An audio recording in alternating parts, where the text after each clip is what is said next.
You think that the sudden chill you feel when looking at the dark, vast horizon of the open ocean is just your imagination or a fear of the unknown?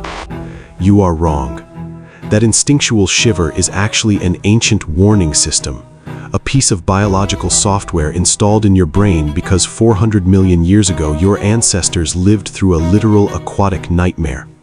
In 2019, neuroscientists discovered a specific neural pathway in the human limbic system dedicated solely to deep water stress.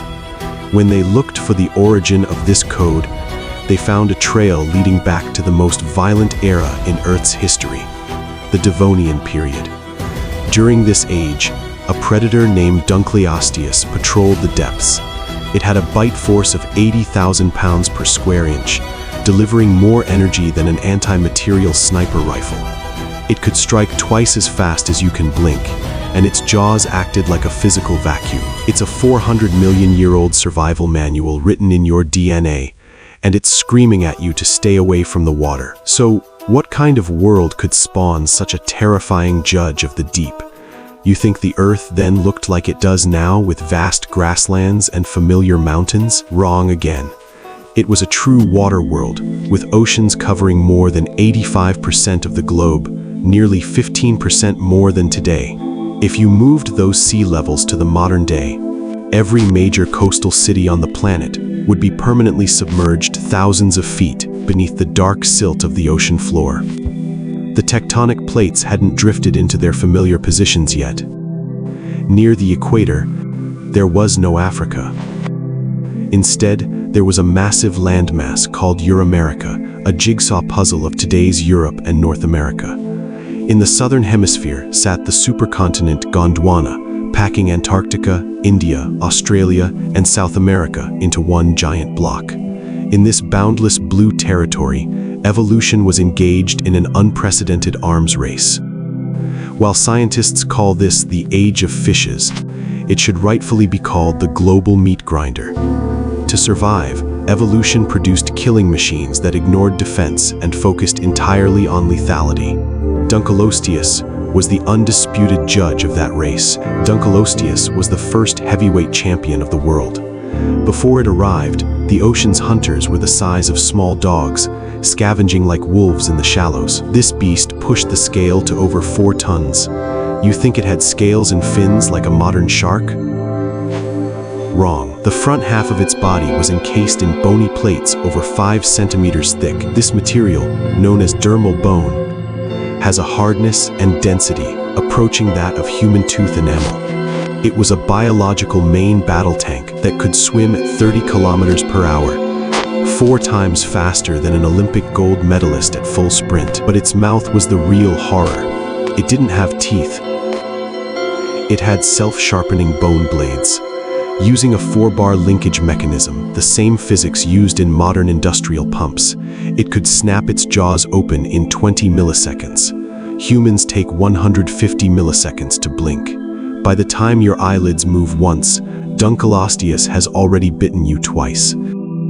It created a low-pressure vacuum zone in front of its mouth. If you were within 5 meters of its face, you wouldn't be chased. You would be teleported into its throat by the sheer force of the water rushing in to fill the void. You think this armored beast was the only nightmare?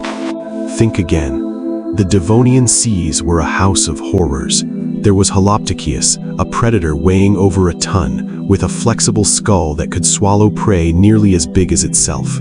Its head wasn't a solid block, but a system of loosely connected bones, much like a modern venomous snake. On the seafloor, Dunkleosteus, a sea scorpion the size of a grizzly bear, weighted with claws that could crush stone. These monsters even crawled onto the beaches, meaning the shore provided no refuge. Even the inland rivers were not safe. The Devonian saw the rise of the first true freshwater monsters like Hyneria, which was the size of a great white shark, but with fangs twice as long. These creatures lived in murky waters and used specialized sensory organs to detect movement, lunging out of the water to snatch animals right off the bank. The reign of terror of these bone-plated kings ended during the late Devonian extinction, a series of global catastrophes that lasted millions of years and wiped out half of all life. Whether it was radiation from a nearby supernova or a massive drop in ocean oxygen levels, the lords of the meat grinder were erased from the fossil record, but their legacy did not vanish. For 50 million years, our earliest vertebrate ancestors, those primitive four-legged creatures trying to make their first steps onto land, lived in a state of constant high-alert survival. Every narrow escape from a bony jaw, every panicked swim away from a vacuum, and every crawl away from a sea scorpion carved that trauma into the deepest layers of their nervous system. These memories were translated into chemical signals and passed down through millions of generations.